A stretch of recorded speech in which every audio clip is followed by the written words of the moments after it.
My daughter Amanda said, "You'll embarrass us at the wedding, Mom. Maybe you should just stay home. Vivian's family expects a certain level of sophistication." The next morning, I canceled the $35,000 venue where she'd already sent 200 invitations, losing $15,000 in penalties but saving the remaining $20,000. If you're watching this, subscribe and let me know where you're watching from. What she didn't know was that I was just getting started. I stood in the corner of elegant bridal boutique, my shoulders hunched as I clutched my plain leather purse. The boutique's crystal chandeliers cast shadows across my department store sweater and sensible shoes. I'd spent weeks designing a wedding dress that incorporated 4 generations of family lace, pouring my heart into every stitch. "Mom, you're finally here," Amanda said, her voice tight. She stood on a pedestal surrounded by mirrors, the half-finished dress clinging to her slim figure. Her future mother-in-law, Vivian, sat on a velvet couch, her Chanel suit impeccable, her eyes critical. "Sorry I'm late," I murmured. "The bus was delayed." "The bus?" Vivian's perfectly penciled eyebrows rose. "Surely you have a car service." Before I could answer, Derek, Amanda's fiancé, checked his Rolex. "We're running behind schedule. The caterer meeting is in an hour." Amanda stepped down from the pedestal, pulling me aside. I could smell her expensive perfume as she leaned close. "Mom, look at how you're dressed, how you talk." Her voice dropped to a harsh whisper. "You'll embarrass us at the wedding. Maybe you should just stay home. Vivian's family expects a certain level of sophistication." The boutique blurred as tears filled my eyes. 68 years old,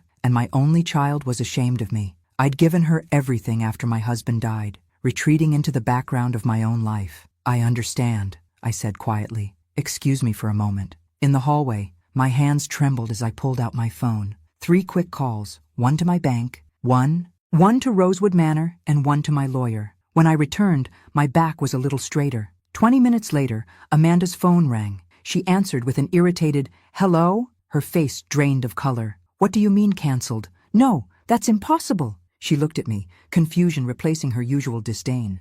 "The venue says someone just canceled our reservation and paid the penalty fee. They've already booked another wedding." "That's unfortunate," I said, my voice steadier than it had been in years. "Mom, we have to fix this. The invitations are already sent." Panic edged her voice. "I can't help you. Amanda, I've just paid $15,000 to cancel a venue I was secretly funding." "You? But Derek's family is paying for everything," she stammered. The wedding planner burst through the door, face flushed. "Amanda, what's happening? The Rosewood just called me." I picked up my purse and walked toward the door. "Ask your daughter why she told everyone Derek's family was paying when I've funded every deposit so far." I paused at the doorway. "And why she thinks I'm too embarrassing to attend my only child's wedding." As I stepped outside, my phone buzzed with incoming calls. I silenced it and hailed a taxi. For the first time in 5 years, I gave the driver the address of Wilson Bridal Couture's headquarters. It was time to remind myself, and everyone else, exactly who Margaret Sterling Wilson really was.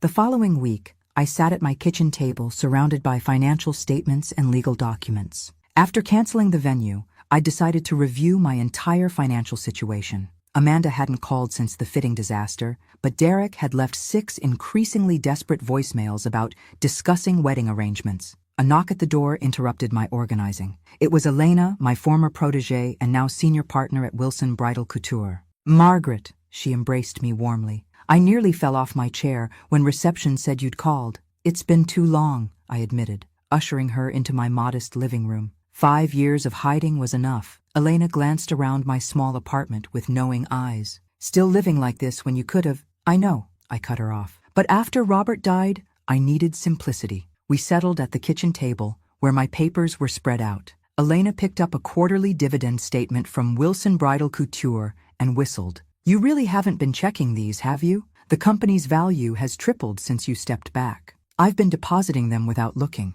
I admitted. "Amanda thinks I live on Robert's pension." Elena's expression darkened. "About Amanda. The industry is buzzing about the Rosewood cancellation. People are asking questions." I sighed and moved to my desk in the corner. "I need to show you something." I opened the family laptop, the one Amanda and Derek had been using for wedding planning when they visited. Amanda never logged out, assuming I was too technologically inept to check her emails. "Read this thread," I said, turning the screen toward Elena. Elena's eyes widened as she scrolled. "Once we're married, we need to address the mother situation," she read aloud. That riverside place looked perfect. She'd be comfortable but out of the way for entertaining. She looked up, horrified. They're planning to put you in assisted living without even discussing it with you? They made a deposit already, I said, my voice surprisingly steady. They were planning to transition me after their honeymoon. Those ungrateful little... Elena stopped herself. What are you going to do? I straightened my shoulders, feeling a strength I hadn't accessed in years. First,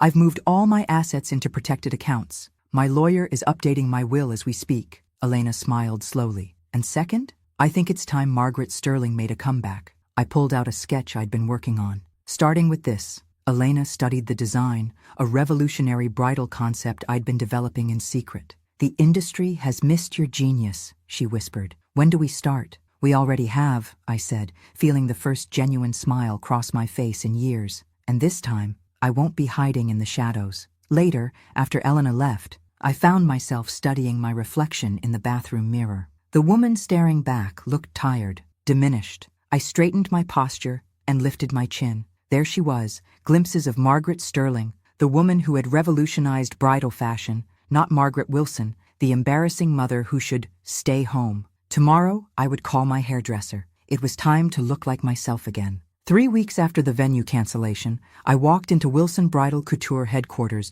for the first time since Robert's funeral. The receptionist's jaw dropped when I approached the desk. Mrs. Wilson, Ms. Sterling, she stammered. We weren't expecting you. I've had an appointment with Elena for weeks, I replied, with a confidence that felt both foreign and familiar. My hair was freshly styled, my department store clothes replaced with a simple but elegant ensemble from my old designer collection. Elena emerged from her office, her face lighting up when she saw me. Margaret, right on time. She embraced me warmly, then whispered, "Everyone's here." I nodded, my heart racing as we walked toward the conference room. Inside waited the senior design team, many faces new to me, some old colleagues who had stuck with the company through the years. "Everyone," Elena announced. "For those who haven't had the pleasure, this is Margaret Sterling Wilson, our founder and still 40% owner of Wilson Bridal Couture." The room buzzed with excitement. I took a deep breath and stepped forward. "I've been away too long," I began, my voice growing stronger with each word.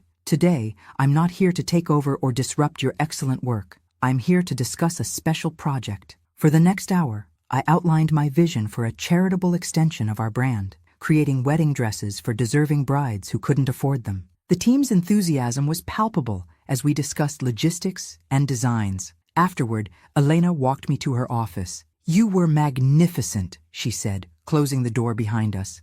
"Now, tell me what's really going on with Amanda." I sank into a chair. "She's scrambling to find a new venue. The wedding's been postponed to August. Has she contacted you?" "Not directly," I said. "Derek called my lawyer, who informed him that any further wedding expenses would need to come from them. He seemed shocked to learn I wasn't an impoverished widow." Elena laughed. "Amateur. A simple Google search would have told him everything." "That's just it," I said. "Amanda has spent years minimizing my career, calling it just the fashion industry compared to Derek's family's real money in shipping. I doubt she's ever mentioned my maiden name to him." "Speaking of your name," Elena said, "the quarterly industry gala is next month. As a major shareholder, you should attend." My stomach tightened. "I haven't been to a public event in 5 years. "Exactly." Elena leaned forward. "Margaret, your name still carries weight. One appearance would remind everyone that you haven't disappeared. You've just been quiet." Later that afternoon, I visited our production floor. The seamstresses, some who had worked with me for decades, surrounded me with hugs and excited chatter. One of them, Maria, pulled me aside. "Miss Sterling, my daughter Sophia is engaged. She admires your work so much." "Bring her in," I said impulsively. "I'd love to meet her." As I left the building, my phone rang. Amanda. I let it go to voicemail, then listened to her message in my car. "Mom, we need to talk about the wedding." "It's a disaster. People keep asking questions I can't answer. Call me back." I started the engine, not rushing to return her call. For the first time in years, I had more important things to do than rescue my daughter from her own decisions. That evening, I opened my closet and pushed past the plain, forgettable clothes that had become my uniform. In the back, preserved in garment bags, hung the collection I'd designed before retiring, clothes that embodied Margaret Sterling. My fingers traced the fine fabrics as a plan formed in my mind. On what should have been Amanda's wedding day,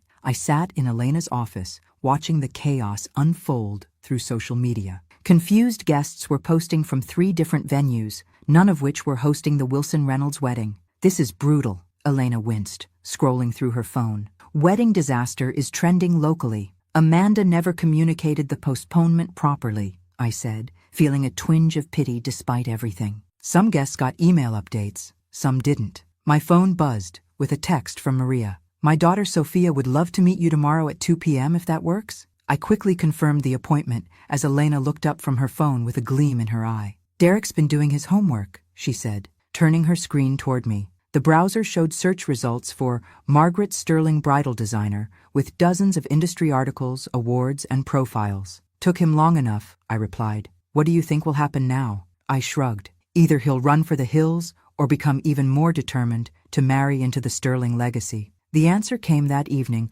when my doorbell rang. Derek stood there, looking considerably less polished than usual. Mrs. Wilson, he began. May I come in? I think we've had a misunderstanding. I reluctantly let him enter my modest apartment, watching as he assessed the simple furnishings with new eyes. I've been researching your career, he said, sitting stiffly on my couch. You're quite accomplished. Yes, Amanda never really explained the extent of your influence in the fashion world. Amanda has spent years pretending I was just a seamstress, I said flatly. It suited her narrative. Derek shifted uncomfortably. About the wedding venue, the venue I was paying for without acknowledgement? While my daughter told me I was too embarrassing to attend, he had the decency to look ashamed. There's been a terrible misunderstanding. Of course we want you at the wedding. Now that you know who I am. That's not fair, he protested, but his eyes betrayed him. What about Riverside Assisted Living? I asked quietly. His face went pale. How did you— The family laptop, I said. Neither of you ever log out. Derek stood abruptly. Mrs. Wilson, Margaret, surely you understand we were only thinking of your comfort. A woman of your stature shouldn't be living in this place. I rose to my feet, my voice steady. This place has been my sanctuary, and it's not your decision where I live. Of course, he backpedaled. We should discuss this as a family. Amanda is devastated by all this. Is she? Or is she devastated by the public embarrassment? Derek checked his watch nervously. I should go, but please consider reconciling with Amanda. The new wedding date is August 5th. We'd be honored to have you design her dress. After he left, I laughed bitterly. 2 months ago, I was an embarrassment. Now they'd be honored by my contribution. The next day, Sophia arrived at the studio with her mother. A nurse at the local hospital, she was saving for a modest wedding while supporting her younger siblings. Miss Sterling, she gasped when I greeted her. I can't believe I'm meeting you. Your designs inspired me to start sewing. As we talked, I found myself drawn to her genuine warmth and passion. When she shyly mentioned her wedding budget constraints, I made a decision. Sophia, would you allow me to design your dress as a gift? I'm launching a new charitable initiative, and you'd be my perfect first bride. Her eyes filled with tears. Are you serious? That would be a dream come true. As she hugged me, I caught Elena's knowing smile across the room. We both recognized the perfect canvas for my return to design had just walked through the door. 6 weeks after canceling the venue, I stood in the Wilson Bridal Couture Design Studio, pins between my lips, as I adjusted the bodice on Sophia's wedding dress. The exquisite family lace that had been intended for Amanda's gown now graced Sophia's simple but elegant design. It's like you're reading my mind, Sophia whispered, staring at her reflection. I never imagined wearing something so beautiful. I stepped back to assess my work, feeling truly alive for the first time in years. Every bride deserves to feel extraordinary, regardless of budget. The studio door opened as Elena entered with an elegant older woman. Margaret, you remember Diane Lawrence from Vogue Bridal? My hands froze. Diane had been covering the bridal industry for 20 years. Diane, it's been too long. Margaret Sterling in the flesh. Diane smiled, approaching with outstretched hands. The rumors are true. You've returned. Just for special projects, I said cautiously. Diane's eyes swept over Sophia's dress. Special indeed. I heard whispers about your charitable initiative. Would you consider an exclusive feature? Before I could answer, the studio door burst open. Amanda stood in the doorway, her face flushed with anger. Her eyes locked on Sophia's dress, specifically on the family lace adorning it. Mom, what is this? Her voice was dangerously quiet. Amanda, I said calmly, this is a private fitting. She stormed into the room, circling Sophia with disbelieving eyes. That's my lace, my dress design. I straightened my shoulders, meeting her gaze steadily. This is my design, using family lace that belongs to me. Sophia is the first bride in our new charitable program. Charitable program? Amanda's voice rose. You're giving away my wedding dress to a stranger? Sophia stepped down from the pedestal, visibly uncomfortable. I should go. No, I said firmly, placing a reassuring hand on her arm. You're scheduled for another 30 minutes. Diane observed the scene with journalistic interest, while Elena moved protectively closer to Sophia. I turned to Amanda. We can discuss this in private after Sophia's fitting. Either wait quietly or come back later. You can't be serious, Amanda hissed. After everything we've been through. Everything we've been through? My voice didn't rise, but the studio fell silent anyway. You told me I was too embarrassing to attend your wedding. You planned to put me in a home after your honeymoon, and now you're upset about a dress? Amanda's face paled. You read our emails? Yes. Those were private. So was my humiliation at the bridal salon,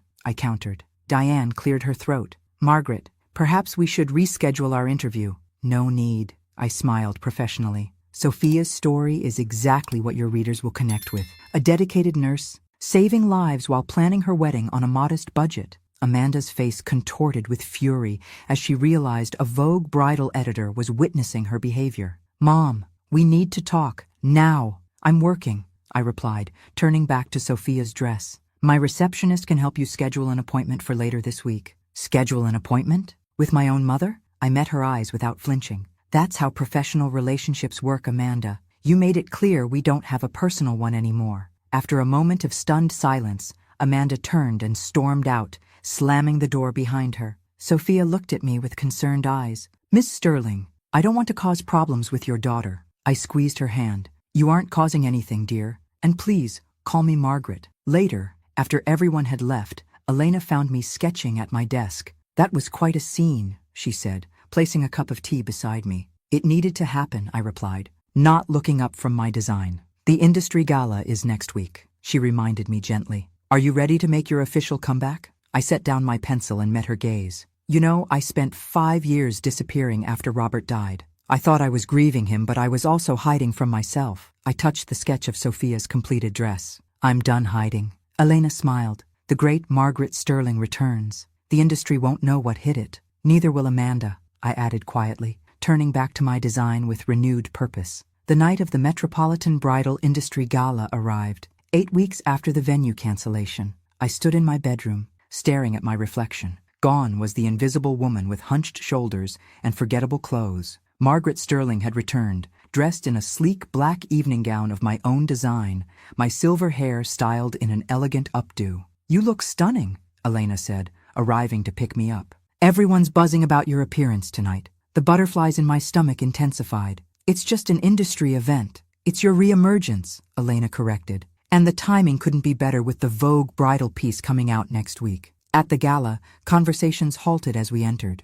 I felt dozens of eyes tracking our progress across the ballroom. Some faces I recognized from years past. Others were new to the industry, but clearly knew exactly who I was. Margaret Sterling, a tall man approached, hand extended. Julian Reed, Bridal Elegance magazine. Your influence has been sorely missed. Thank you. Julian, I replied, surprised by how easily I fell back into this world. Though Elena has done a magnificent job with the company. Teamwork, Elena winked. Margaret is being modest about her continued involvement. I shot her a look, but she just smiled innocently. We both knew this narrative, that I'd remained involved behind the scenes rather than truly stepped away, would serve the company better. As the evening progressed, I was surrounded by designers, editors, and industry executives eager to discuss my return. I found myself genuinely enjoying the conversations, the creative energy I'd denied myself for too long. During dinner, I was seated at the head table with other industry icons.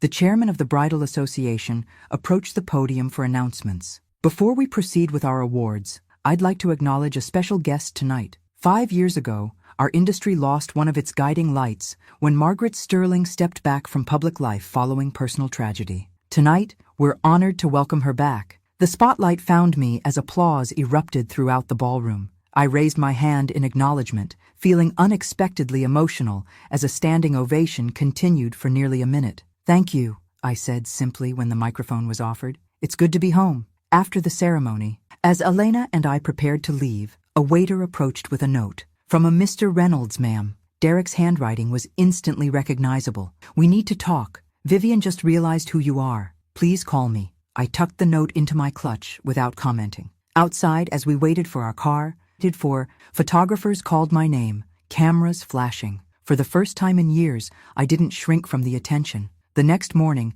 images from the gala dominated industry publications and social media. "Margaret Sterling returns," announced Bridal Weekly's headline, above a photo of me accepting the association's impromptu Lifetime Achievement Award. My phone began ringing before 8 a.m. I ignored calls from Amanda and Derek, but answered when Sophia's name appeared. "Margaret, I just saw the news," she exclaimed. "You're famous. Why didn't you tell me?" I laughed. "It never seemed relevant to your dress. My friends can't believe Margaret Sterling is designing my wedding gown. The hospital nurses are going crazy." After we hung up, I checked my voicemail. 5 messages from Derek, increasingly urgent. I finally listened to the last one. "Margaret, please call me. Vivian is beside herself. She's collected your designs for years. She didn't connect you with Amanda's mother until seeing the gala photos. We need to discuss the wedding immediately." I deleted the message without returning the call. Later that day, Elena forwarded an email that had come through the company website. "I'm reaching out regarding my wedding dress. As the daughter of Margaret Sterling, I naturally assumed I would have the honor of wearing one of her designs. Due to a family misunderstanding, arrangements were delayed. I'd like to schedule a consultation at your earliest convenience. Amanda Wilson." "The audacity," Elena commented when I called her. "She doesn't even acknowledge what happened." "She's desperate," I replied. "The new venue is subpar. Half the guests are confused about the date change. And now she's realized who her mother actually is in this industry. What will you do?" I considered the question carefully. "Nothing. Let her wait for a response that won't come." That evening my doorbell rang. I opened it to find Vivian Reynolds on my doorstep, clutching a vintage issue of Bridal Couture featuring my work. "Mrs. Wilson, Ms. Sterling," she stammered. "I hope you'll forgive this intrusion. I had to come personally to express my admiration and to apologize for any misunderstanding." I regarded her coolly. "There was no misunderstanding, Mrs. Reynolds. Your son and my daughter made their feelings quite clear." "I had no idea who you were," she insisted, her social polish cracking. "Please, won't you reconsider attending the wedding? Perhaps even creating Amanda's gown? How interesting that my worth as mother of the bride depends on my professional status," I observed. "Please excuse me, I have a busy day tomorrow." As I closed the door on her shocked face, I felt no satisfaction, only a quiet certainty that I was finally valuing myself properly after years of allowing others to diminish me. 10 weeks after the venue cancellation, I sat in my newly established office at Wilson Bridal Couture, reviewing applications for our charitable bridal program. The initiative, officially named Sterling Hearts, had generated unexpected media attention following Diane's Vogue bridal piece about Sophia. My assistant knocked lightly on the door. "Ms. Sterling, your 11 o'clock is here." "Thank you, Rachel," I replied, closing the folder. "Send her in." I stood as Sophia entered, accompanied by her mother and 2 bridesmaids. "Margaret!" Sophia embraced me warmly. "These are my bridesmaids, Jenna and Teresa. They still can't believe I'm wearing a Margaret Sterling original." I greeted everyone with a smile. "Let's see how the final adjustments look." As Sophia changed into her gown, I chatted with her mother and friends, learning about their lives and Sophia's upcoming wedding to her high school sweetheart. Their genuine excitement was refreshing after years of Amanda's status-conscious approach to relationships. When Sophia emerged in her completed gown, the room fell silent. The simple silhouette showcased the family lace perfectly, creating an effect that was both timeless and contemporary. Sophia's eyes filled with tears as she saw herself in the mirror. "It's more beautiful than I imagined," she whispered. "You make it beautiful," I replied, adjusting the lace at her shoulder. "A dress is just fabric until the right bride gives it meaning." After they left, I walked through the design studio, stopping to check on other projects in progress. The energy in the workspace had transformed since my return, with younger designers seeking my input and veteran staff sharing stories with new hires about the company's early days. Elena joined me as I reviewed a junior designer's sketch. "The Sterling Hearts program has 23 applications already," she said quietly, "and retail inquiries have increased 40% since your Vogue feature." I nodded, making a small adjustment to the sketch before handing it back with an encouraging smile. "We'll need to establish a selection committee for the program. I can't personally design for everyone." The board wants to discuss reopening the Sterling Signature Collection, Elena continued as we walked toward the conference room. Your limited involvement would be required. I considered this as we passed the reception area, where a delivery man was dropping off an elaborate flower arrangement. Rachel intercepted us with the card. Please reconsider your position. The family would be honored by your presence. Vivian Reynolds. I handed the card to Elena. Third delivery this week. Have these sent to the children's hospital like the others. Elena raised an eyebrow. Amanda must be desperate if she's enlisted Vivian to send flowers. Derek's doing, I corrected. He's realized the social capital my name carries. Amanda is likely still processing her embarrassment. Later that afternoon, I visited the production floor where Sophia's bridesmaid dresses were being completed at cost, my additional gift to her. The head seamstress pulled me aside to show me a special order that had come in. It's for the Reynolds-Wilson wedding, she explained hesitantly. The mother of the groom ordered it directly. We weren't sure if you wanted us to accept the commission. I examined the order form, a mother of the groom ensemble in Vivian's size, with specific requests for sterling signature elements. Complete the order, I decided after a moment, but I won't be personally involved. That evening, I attended a charity fundraiser for educational programs in underserved communities, my first non-industry social event in years. Several guests recognized me from recent media coverage, approaching with compliments about the Sterling Hearts initiative. As I discussed potential collaborations with the charity's director, I noticed Derek watching me from across the room. He made his way over during a break in the conversation. Margaret, he greeted me with forced warmth. What a pleasant surprise. Derek, I acknowledged coolly. I wasn't aware you supported educational initiatives. He adjusted his tie uncomfortably. Vivian serves on several charitable boards. I'm representing the family tonight. He lowered his voice. Have you received our messages? Amanda is devastated by this continued estrangement. Is she? I replied evenly. She hasn't attempted to contact me directly even once. She's afraid you'll reject her, he insisted. The wedding is only 8 weeks away. Surely we can move past this misunderstanding. I met his gaze steadily. There's no misunderstanding, Derek. Amanda made her feelings clear, as did you with your assisted living plans. His expression tightened. That was a contingency plan, nothing more. Given your financial situation, which we now fully appreciate, we naturally would reconsider. How generous, I remarked dryly. If you'll excuse me, I see someone I need to speak with. As I turned away, he caught my arm. Margaret, be reasonable. Your continued absence is creating unnecessary complications. I removed his hand from my arm, my voice low but firm. My absence is not the complication, Derek. It's the consequence. Walking away, I felt his eyes on my back but didn't turn around. For the first time in decades, I was standing firmly in my own power, and it felt magnificent. 12 weeks after the venue cancellation,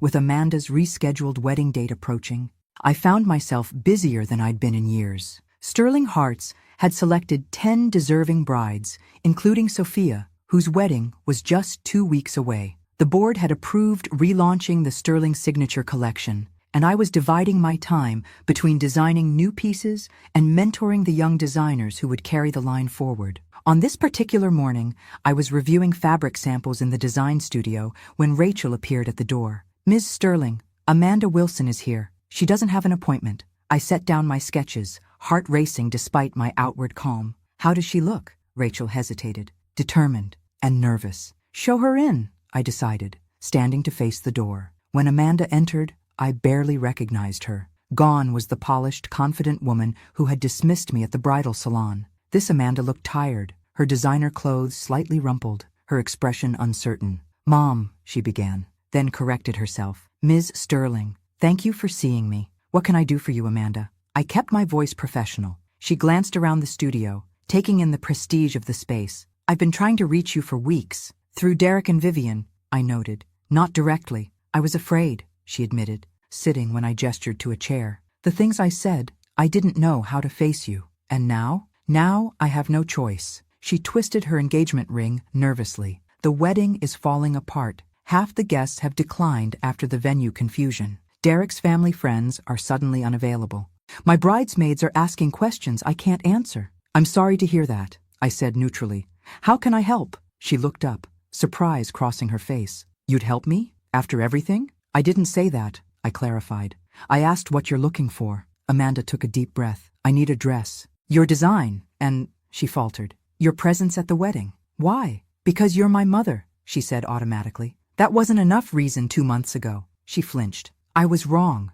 I was scared of not measuring up to Vivian's standards. And now? Now I understand who you really are. Her voice cracked. The woman everyone respects. The name that opens doors. I studied her face, searching for genuine remorse but finding only calculation. So you want to leverage my reputation to salvage your wedding? That's not fair, she protested. Isn't it? You haven't once apologized for what you said or for planning to put me in a home without my knowledge. Tears filled her eyes. I'm sorry. I was trying to impress Derek's family. They're so particular about appearances. So am I replied, rising from my chair. I've built my reputation on integrity and genuine relationships. I can't design your dress, Amanda. Can't or won't? Her voice hardened. Both. I've committed to other projects, including Sophia's wedding. The charity case? Amanda scoffed, her momentary vulnerability vanishing. You'd rather help strangers than your own daughter? Sophia never asked me to hide who I am,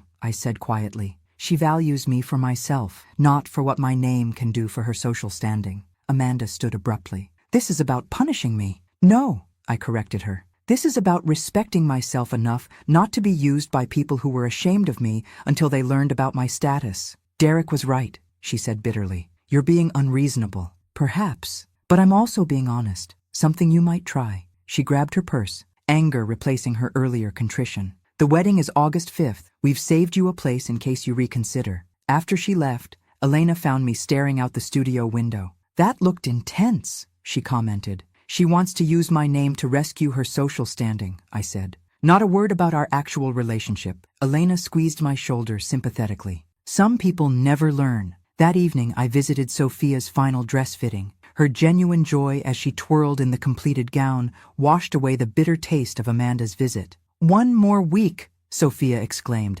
I can't believe my wedding day is almost here. Are you nervous? I asked, adjusting her veil. About marrying Miguel? Never. About walking down the aisle with everyone watching? Terrified, she laughed. You'll be radiant, I assured her, and focused on the person waiting for you, not the people watching. She hugged me impulsively. Thank you for everything, Margaret. Not just the dress, for showing me that kindness still exists in unexpected places. Later, as I drove home, I reflected on the contrast between Amanda's calculated approach and Sophia's authentic gratitude. My phone rang through the car's speaker. Derek. Margaret, we need to talk, he began without greeting. Amanda told me about your meeting. There's nothing to discuss, I replied. I disagree. This feud has gone far enough. You're jeopardizing Amanda's future over a misunderstanding. Her future with you mean, I observed. Is your family threatening to withdraw support? His silence confirmed my suspicion. I thought so, I continued. My name has value now that you know who I really am. But Amanda is still the same person who told me I'd embarrass her at the wedding. People say things they don't mean when they're stressed, he argued. The most honest things are often said under stress, I countered. Goodbye, Derek. As I ended the call, I realized I felt no satisfaction in their predicament, only a profound sadness for what might have been, and gratitude for the authentic connections I was building in my reclaimed life. Sophia's wedding day dawned bright and clear, exactly 14 weeks after Amanda had suggested I stay home from hers. I arrived early at the small church where the ceremony would take place, carrying the bridal emergency kit I'd prepared. Sophia's mother met me at the side entrance, hugging me tightly. Margaret, I can't thank you enough. This day means everything to Sophia. I wouldn't miss it, I assured her as we headed to the bride's room. Sophia sat in front of a small mirror, her bridesmaids arranging her hair. When she saw me, she jumped up and embraced me. You came, she exclaimed. Of course, I smiled, setting down my kit. Let's make sure everything is perfect. For the next hour, I made minor adjustments to Sophia's dress and her bridesmaids' ensembles. The atmosphere was joyful and relaxed, filled with laughter and happy tears, everything a wedding preparation should be. As guests began arriving, I slipped into the church to take my seat. Elena joined me, elegant in a dress from our new collection. How's our bride? She whispered. Radiant, I replied. And actually excited to marry the groom, not just have a wedding. The ceremony was beautiful in its simplicity. When Sophia appeared in the doorway, a collective gasp rose from the guests. The dress, my design, transformed the already beautiful young woman into an ethereal vision. But it was her face, shining with love as she looked at Miguel, that brought tears to my eyes. After the ceremony, I lingered at the back of the church, watching the photographer arrange group shots. Sophia spotted me and waved me over. "Margaret must be in the photos," she insisted. "She made this day possible." Before I could protest, I was positioned beside Sophia and her mother for several pictures. The photographer, recognizing my name, asked for a shot of just Sophia and me with the dress. "The great Margaret Sterling returns to bridal design," he grinned. "This will be in every magazine next month." At the reception, I was seated at the family table, an honor that moved me deeply. Throughout the evening, guests stopped by to compliment the dress and express amazement that Sophia had been chosen for the Sterling Hearts program. During the dancing, I stepped outside for a moment of quiet. The night air was cool against my skin as I reflected on the day's genuine emotions. My phone buzzed with a text from Amanda. "Wedding tomorrow. Final chance. Vivian says dock's still open." I slipped the phone back into my purse without responding. Tomorrow was Amanda's rescheduled wedding day, a fact I deliberately pushed from my mind during Sophia's celebration. Sophia found me on the terrace a few minutes later, taking a break from the noise. "Just catching my breath," I smiled. "You look happy." "I am," she said, her eyes shining. "Miguel and I can't afford a fancy honeymoon or big house, but we have everything that matters." "That's the secret most people never learn," I told her. She hesitated, then said, "Your daughter's wedding is tomorrow, isn't it? One of my colleagues received a re-invitation." I nodded, surprised by her awareness. "Will you go?" she asked gently. "No," I said simply. "Some bridges can't be rebuilt." Sophia squeezed my hand. "Family is complicated, but for what it's worth, you've become part of ours now." The simple statement touched me deeply. I'd lost one daughter but gained an extended family of women whose lives I was helping to transform. When I returned to my apartment that night, an envelope waited under my door, a hand-delivered wedding invitation from Amanda and Derek, marked private and personal. Inside was a note in Amanda's handwriting. "It's not too late to be part of this day. Your seat will be waiting." I placed the invitation on my desk without opening it fully. Tomorrow, while Amanda walked down the aisle at her hastily arranged second-choice venue, I would be meeting with potential designers for the expanded Sterling Hearts program. My phone rang, Elena checking in after the wedding. "Sophia looked stunning," she said. "The photos are already generating buzz online." "She was a beautiful bride," I agreed. "Inside and out." "Amanda's wedding is tomorrow," Elena said carefully. "Yes. Are you sure about your decision?" I looked at the unopened invitation on my desk. "Some people only value you when you become useful to them. I've spent too many years being invisible to suddenly become a trophy mother." After we hung up, I opened my sketchbook and began drawing. Not wedding gowns, but the first designs for a Mother of the Bride collection I'd been contemplating. Women like me deserved to feel beautiful and valued at their children's weddings, not hidden away as potential embarrassments. As midnight approached, I finally turned off my light, at peace with my decision. Amanda had made her choice 8 weeks ago. I had simply honored it. 4 months after Amanda's wedding disaster, I stood in the newly opened Sterling Atelier, watching as clients browsed the exclusive collection. The boutique, a separate entity from Wilson Bridal Couture, housed both the Sterling signature line and served as headquarters for the Sterling Hearts program, which had now helped 15 deserving brides. Elena joined me as I adjusted a display. "The quarterly numbers exceeded projections by 30%, she murmured. "The board is ecstatic." "And how many applications for Sterling Hearts this month?" I asked. 57, she replied. "We'll need to expand the selection committee." I nodded, surveying the elegant space with satisfaction. What had begun as a personal project had grown into something meaningful, touching lives beyond my own. "Ms. Sterling?" a sales associate approached. "There's someone here to see you. She doesn't have an appointment." I turned to find Amanda standing awkwardly by the entrance. The confident socialite was gone, replaced by someone I barely recognized. Her designer clothes had been replaced by a simple blouse and pants, her makeup minimal, her expression uncertain. "Mom," she said quietly, "can we talk?" Elena squeezed my arm and discreetly moved away as I gestured toward my private office. Amanda followed me silently, her eyes taking in the success surrounding us. Inside the office, I took my seat behind the desk. "What can I do for you, Amanda?" She remained standing, fingers twisting nervously. "I wanted to tell you in person. Derek and I have separated." This wasn't what I'd expected. "I'm sorry to hear that." "Don't be," she said with surprising bitterness. "The wedding was a disaster. Half the guests didn't show. Those who did whispered throughout the ceremony. Derek's business connections began distancing themselves immediately after. What happened? What happened? She repeated. You happened, or rather, your absence happened. Once everyone realized who my mother was, they couldn't understand why you weren't there. The rumors started immediately that I'd done something unforgivable to the great Margaret Sterling. I kept my expression neutral. And had you? She sank into the chair opposite my desk. Yes, she whispered. I see that now. For a moment, neither of us spoke. Finally, I asked, Why are you here, Amanda? She straightened her shoulders. I need a job. A job? I repeated, surprised. Derek's family cut us off after the separation. I have some savings, but not enough. I need to work. I studied her face, looking for signs of manipulation, but finding only defeat. Why come to me? There are plenty of places you could apply with your background. Because I need to understand, she said, her voice breaking slightly. I need to understand who you really are, who I really am.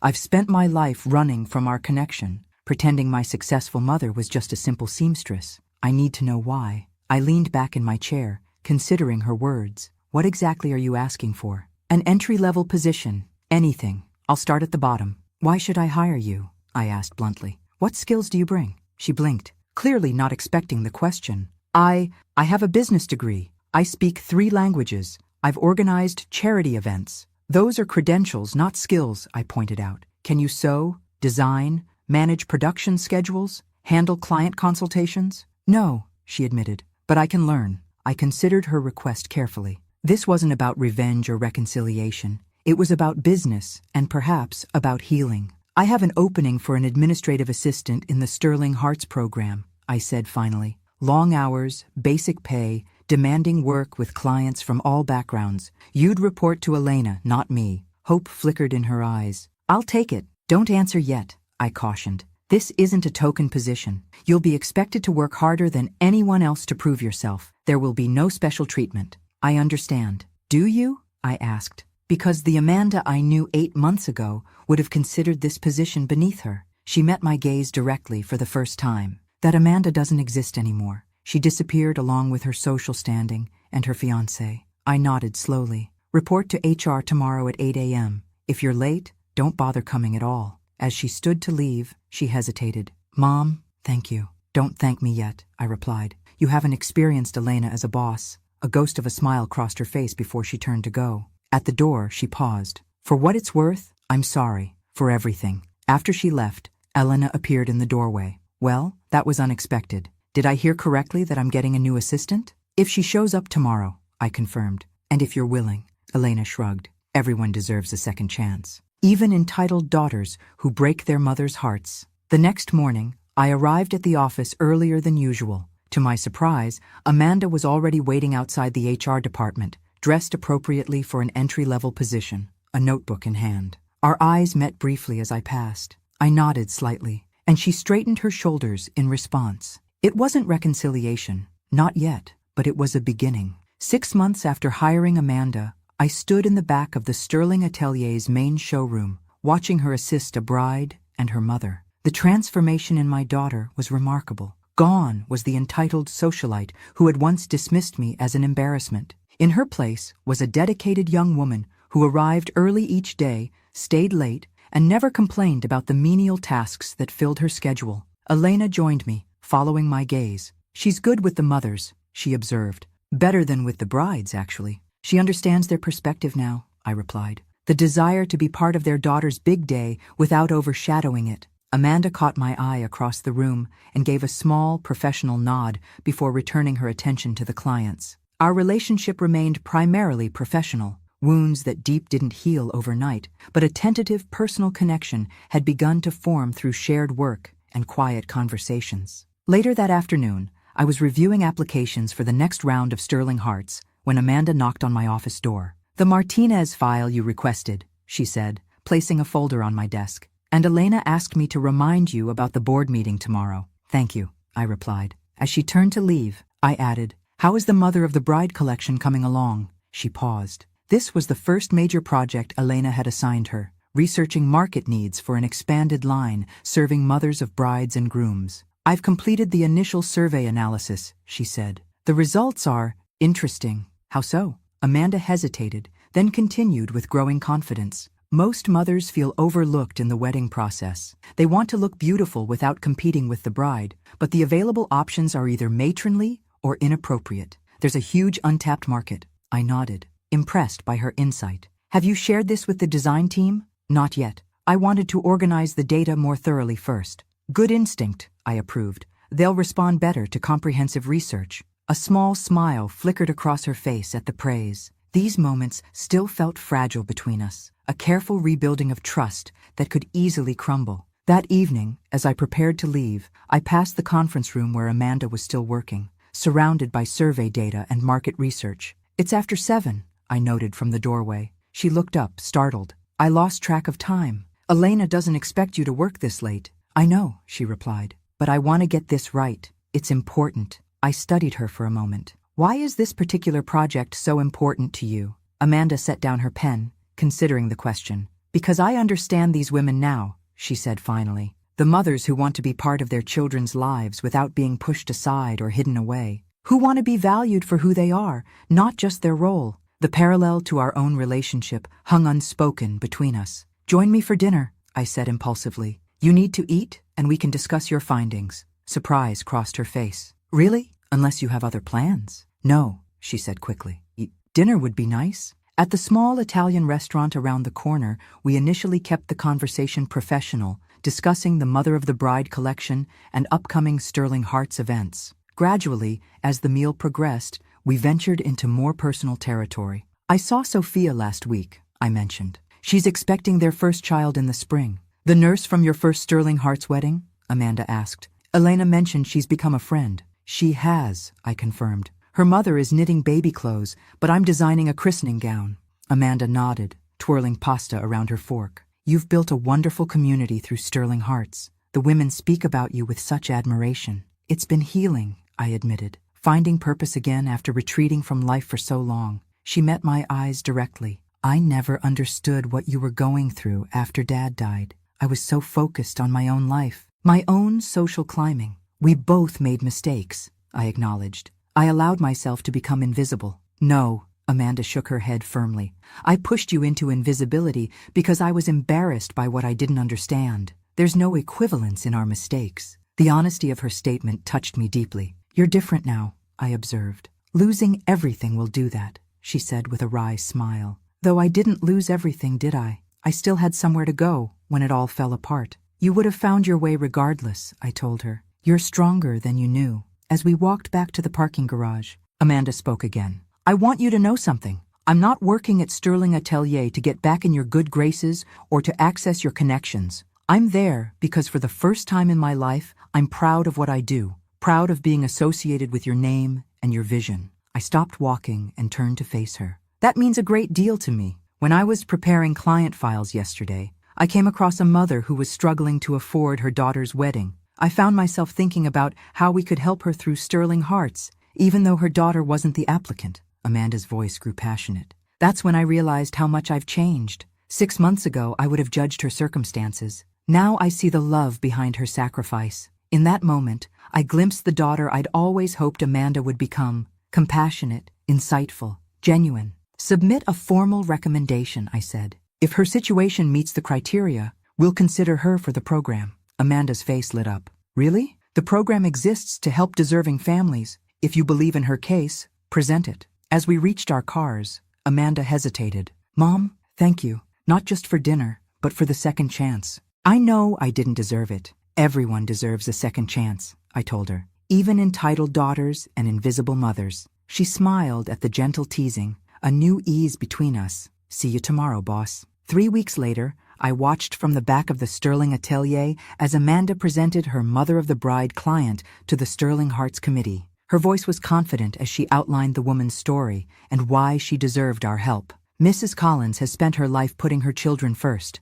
Amanda explained. She works 2 jobs to help pay for her daughter's education, and now she's selling family heirlooms to afford the wedding. She deserves to feel beautiful and valued on this important day. The committee voted unanimously to accept Mrs. Collins into the program. As everyone dispersed, Amanda caught my eye across the room, her expression a mixture of gratitude and pride. I nodded my approval, my heart full. The journey from that devastating day at the bridal salon to this moment had been long and painful, but necessary. We had both transformed, me from an invisible woman to a confident leader, Amanda from an entitled socialite to a compassionate professional. As I turned to head back to my office, Amanda fell into step beside me. "I was thinking," she said hesitantly, "the Mother of the Bride collection needs a face for the marketing campaign. Someone who embodies strength, elegance, and authenticity. Do you have someone in mind?" I asked. She smiled, the genuine smile that was becoming more frequent these days. "I spent so much time being embarrassed by who you were. I never appreciated who you are. Now I know the difference." She touched my arm gently. "There's only one Margaret Sterling, and it's time the world saw her again, in all her sophisticated glory." I covered her hand with mine, the final walls between us crumbling in that simple touch. We weren't just boss and employee, or even mother and daughter in that moment. We were two women who had found their way back to each other through honesty, hard work, and the courage to change. Thanks for listening. Don't forget to subscribe and feel free to share your story in the comments. Your voice matters.